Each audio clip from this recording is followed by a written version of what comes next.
Kompan is another sponsor of our event, and we are so pleased today to have two of their specialists in sporting equipment, and today they're going to be talking to us about landscape for fitness.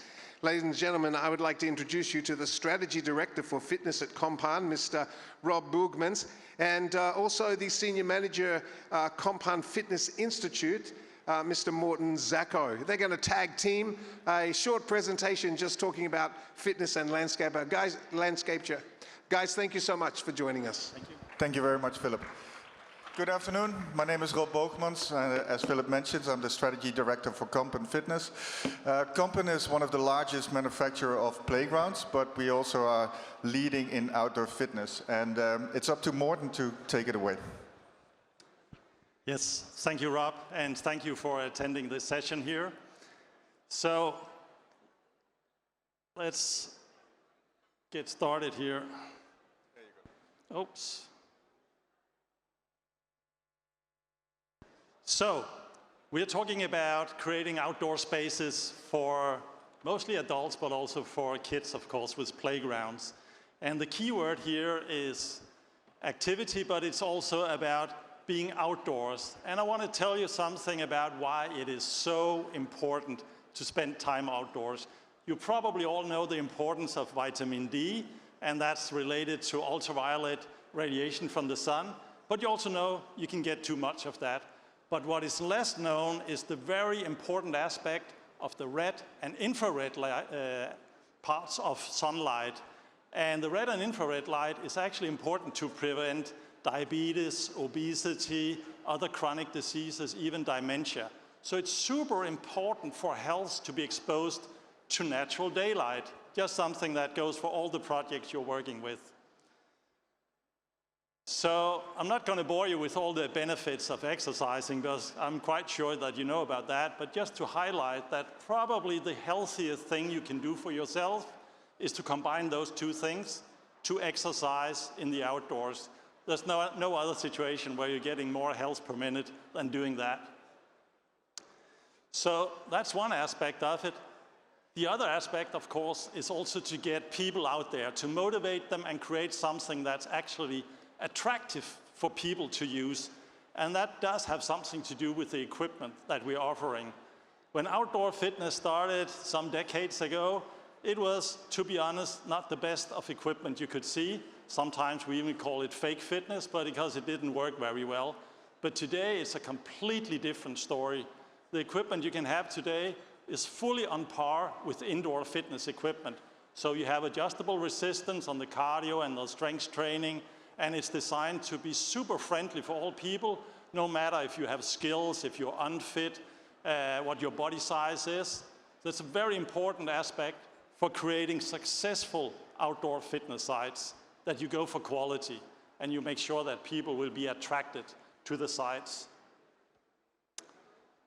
Another aspect of designing outdoor activity spaces is to design them specifically for the user groups you are expecting to visit those sites. And just to give you one short example here, when you're creating for teenagers versus creating a space for seniors. So the render here to the left is on a senior side. And things to be highlighted here is, of course, fall prevention, balance, mobility, the possibility to do some light exercise, and also have some resting options if you get tired. So that's some design principles for that. If you look at for the teenager side, it's important to have things where you can do what's called calisthenics. That's being body weight exercises. You can do things where you can also show off to your friends. That's important for a teenage side. But it's actually also super important to create the space so it becomes a social space. Because for teenagers, more than what they can actually do, it's important that you create a social space where they interact with your friends. So just some of the guidelines for designing for different types of users. There are many other user groups, of course. But what's really relevant also for landscape architects is how you implement activity spaces like this here with the surroundings. And the thing about outdoor activity spaces is that you are supposed to do something that you would normally do indoor.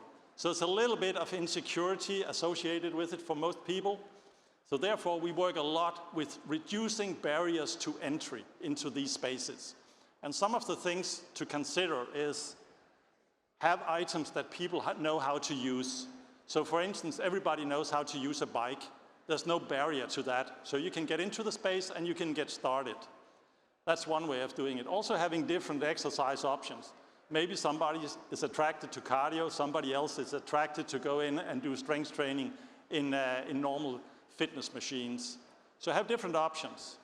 Then of course also the social resting points are important here. It's actually often underrated how important it is to see where do I start, where do I put down my towel and my water bottle, and then, okay, now I'm in the space. But another thing is the design of the surroundings, what I call partly open design. So if you look at this render here, super nice site in a big park, but it's also completely open design. So if you ask the reptile part of your brain, do you feel absolutely comfortable about entering that space versus the same space being in a partly open design? And of course that design element can be many things. It can be buildings, it can be other nature elements and such.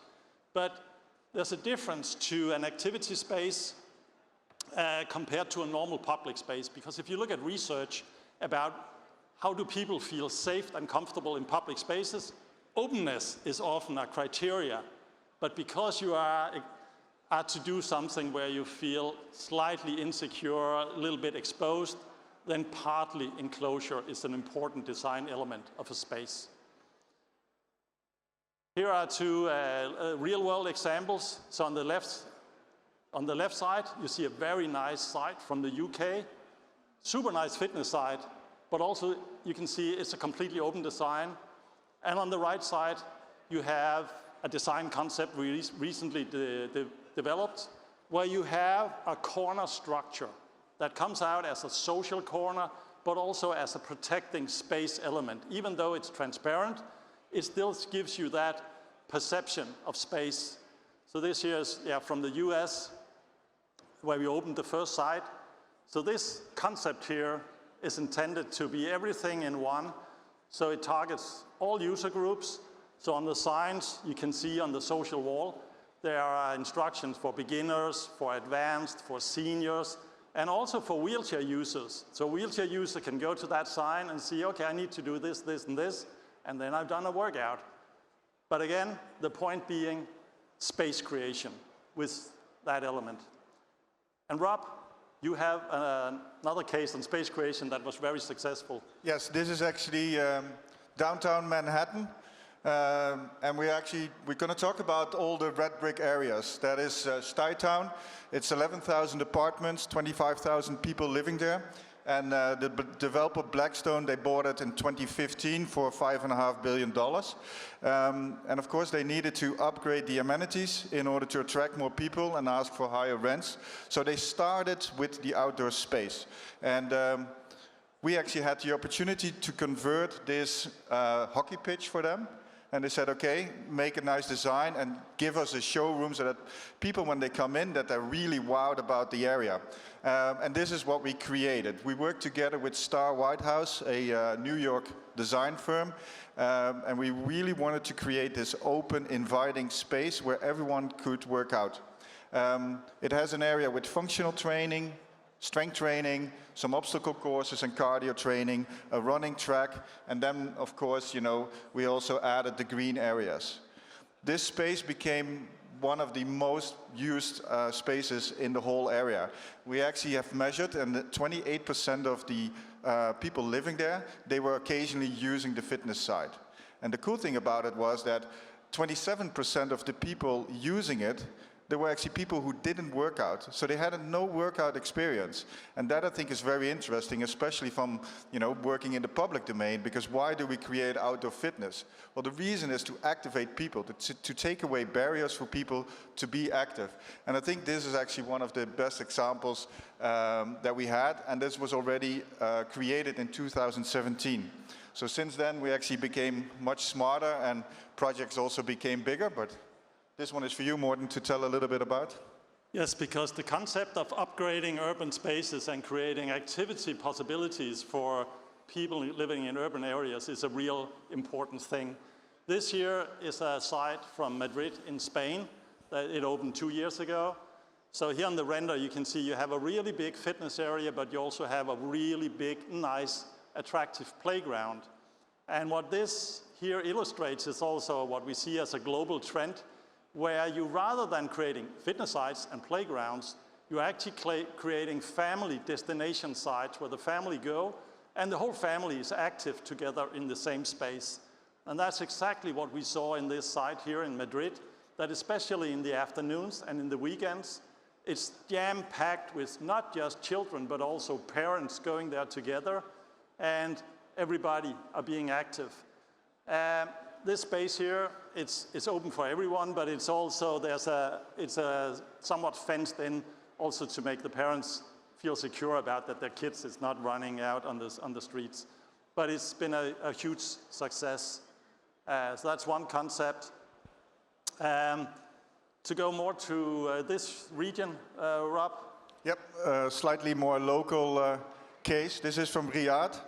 You can see from the photos this was taken before the opening, but it's an interesting project because it's quite a large park, and we actually partnered up with the landscape architects, because the first idea was we have this large park, let's just put fitness equipment all around the park, with the idea, well, people will do a trail and then they will exercise. But you know, in the collaboration, we actually were able to convince them, no, let's bundle everything together. Because what we know is that people want to do a full body workout, and also the social part of being together and working out together is super important for outdoor fitness. So I think it's a nice park where we can see, okay, you know, if we put our expertise together, the landscaping from the others, and we put in the knowledge that we have on creating good fitness site, we are actually able to create sites that are really going to be used and really will have an impact. And I think, Morten, you... yeah, you have this one? Yes, another one from the region. This one is in Kuwait. This was a project where it started, and you can see to the right, it started with a large playground. And the whole project was all about the playground. But the whole intention of the park was to activate everyone. So actually, quite in the final stages, we were able to convince our customer, let's also put in some fitness. Because again, creating those combined spaces, that will do a lot for an area like this. And actually, if you think about it, if you build a larger playground, in order to get that playground successful, it makes sense to put in some fitness equipment, because what does it do? Well, it actually makes this, that parents want to go there. It also makes that parents want to stay longer. So a successful playground where there's a lot of usage and a lot of kids also actually needs some outdoor fitness, because we also want to activate those parents. So I think you will take it for the next one. Yes, and to give you an example from the cold north, you might think that it's a bit out of context to your region, but actually from a landscaping point of view, there are some interesting things about this site in Norway. So the task was to create an activity space that integrated with nature, and it also needed to integrate with some nearby sports facilities. But if we start with what you see on the side here, then it is a complete fitness center. So you have strength training machines that are exactly the same as you know it from indoor fitness, with a weight stack inside the box. It's completely covered, so there's no places where people or kids can get their finger entrapped or anything. You set the weight by dialing a handle, and then you do strength training, even easier than indoors. And there's a cardio section, and there's also things for body weight exercises. So it's a perfect outdoor fitness center. But again, from the landscaping point of view, how it was integrated, and of course not just by the color scheme or whatever, it's the placement next to the other things where you know that people will use the whole site as a destination area, with the lake, the forest, color theme, the sports facilities. From the cold north, but I think it's a very beautiful and inspiring site. And these were actually the examples we had for you and the inspiration on how to design better. And actually, we are finishing completely on time, just like with all our projects we do out in the world. Anyway, thank you so much. I have a very special gift here from Zacho plant. You have a great water bottle here. This is a prized gift. All right, thank you very much, ladies and gentlemen. All the way from, where are you from? The Netherlands? Was that right? And Denmark, very good. All right, fantastic. Thank you so much.